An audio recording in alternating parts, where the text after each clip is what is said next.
The beeping of the medical-grade incubator was steady and rhythmic, a mechanical lullaby that gave my wife and me the only comfort we had left. Our newborn daughter, Leela, had come into this world 16 weeks too early. Lungs barely formed, heart fragile as paper. After an emergency transfer from the city hospital, we were granted special permission to set up a neonatal unit at our private residence. An isolated home in a quiet, HOA-controlled community. Far from the sounds of city traffic and stress, we had submitted all paperwork, medical exemptions, power backup installation permissions, and even a special noise ordinance waiver. The community board had given us written approval, signed and stamped, but Karen never cared for paperwork. Karen was the HOA president, a woman whose sense of authority only grew with every passive-aggressive newsletter and citation she issued. She lived 3 houses down, always watching, always policing. Whether it was a slightly overgrown lawn, a parked truck, or a neighbor's wind chime, Karen had something to say about it.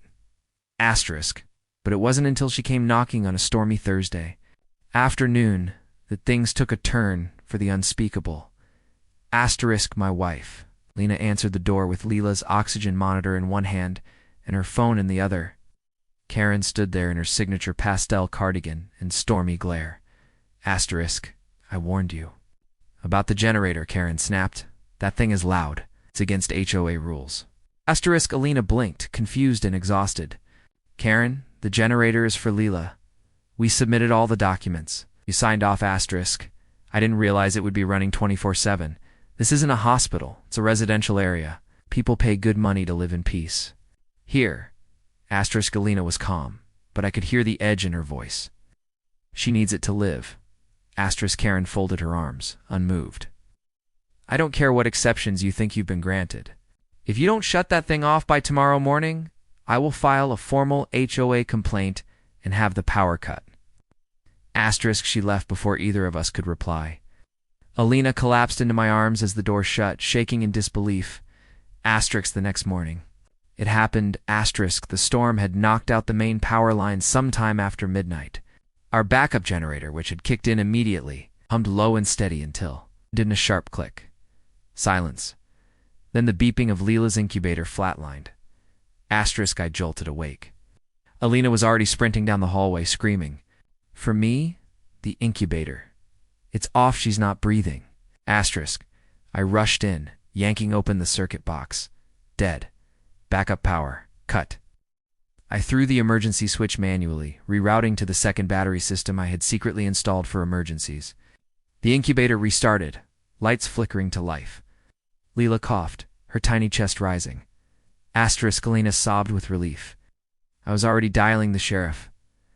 10 minutes later, the deputy arrived with flashlight in hand. I had surveillance cameras on. My breaker box, not that I needed them. Someone had cut the exterior line to the generator, deliberately clean with bolt cutters. The deputy's jaw clenched as he reviewed the footage. There she was.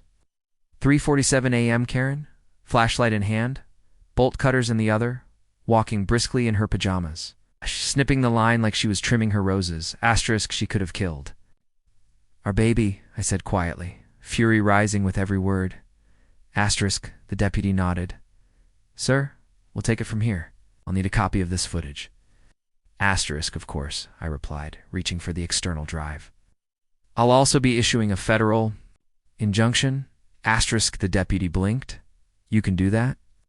I gave a grim smile. I'm a federal judge, son. Not just for criminal courts of all too. She doesn't know who she's dealing with. Elena looked at me, a new light in her eyes. It's not hope justice. By 9 a.m., the FBI had been looped in, tampering with federally regulated medical equipment, especially in a home sanctioned for emergency neonatal care, crossed far beyond local or even state laws. It became a federal offense. I walked into the HOA's monthly meeting that afternoon wearing my judicial badge around my neck. It wasn't necessary, but it sent the right message. Karen was seated at the head of the table, smug as always, flanked by the other board members. She smiled as I entered. Mr. Callahan, hear about the generator complaint? No, I said coldly. I'm here because you committed a federal crime last night. Asterisk, her face paled. Excuse me? Asterisk? You cut the power to a life-sustaining medical device. You endangered the life of a federal ward, my daughter. You trespassed, tampered with medical infrastructure, and violated a federally protected medical order. The room was dead silent. Karen tried to laugh it off. This is insane. I was trying to enforce HOA rules. Asterisk, no HOA policy overrides federal law, I snapped. And you had no authority to approach that unit. You ignored warnings, documentation, and a direct plea from my wife. You're lucky she lived. Asterisk, I slid the external hard drive onto the table. This contains clear footage of your actions. The FBI has been briefed. Expect an arrest warrant. Asterisk, Karen shrieked. This is harassment. You can't do this. Asterisk. Can and I will, I replied, standing up. As of now, I'm also filing an emergency injunction to have you permanently removed from the HOA. Board for endangerment and criminal negligence. You will not come within 500 feet of my property again. Asterisk, she sputtered. You're bluffing, asterisk? No, I said with finality. I'm a federal judge, and you just picked the wrong family to bully. The next week was a blur.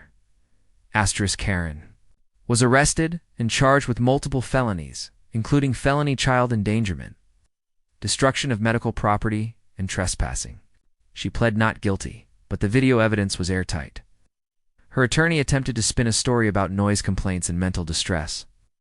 But the judge presiding over her case, a colleague of mine, saw right through her. Asterisk, she was sentenced to 5 years probation, 18 months house arrest, mandatory psychiatric evaluation, and was barred from serving on any HOA board in the country. Asterisk, the HOA itself faced a reckoning. Several members who had enabled Karen resigned. Others publicly apologized. The bylaws were rewritten to include strict clauses about medical accommodations and absolute prohibitions against tampering with private property. Asterisk, Karen sold her house within 2 months at a loss. The community shunned her completely, ashamed of what had happened under their watch. Asterisk, and Lila. She got stronger. The weeks passed, then months. Her lungs developed. Her heart stabilized. Her cries turned from weak gasps to strong, demanding wails. Asterisk, we moved a year later, not because we had to, but because we were ready for a new start. Asterisk, still. Every time I hear a generator humming in the distance, I remember that night. The silence, the terror, and the fury that followed. Asterisk, Karen thought she was policing a neighborhood. She had no idea she was tampering with justice and a federal judge's family. Asterisk, but now she knows exactly what that mistake cost her. Asterisk.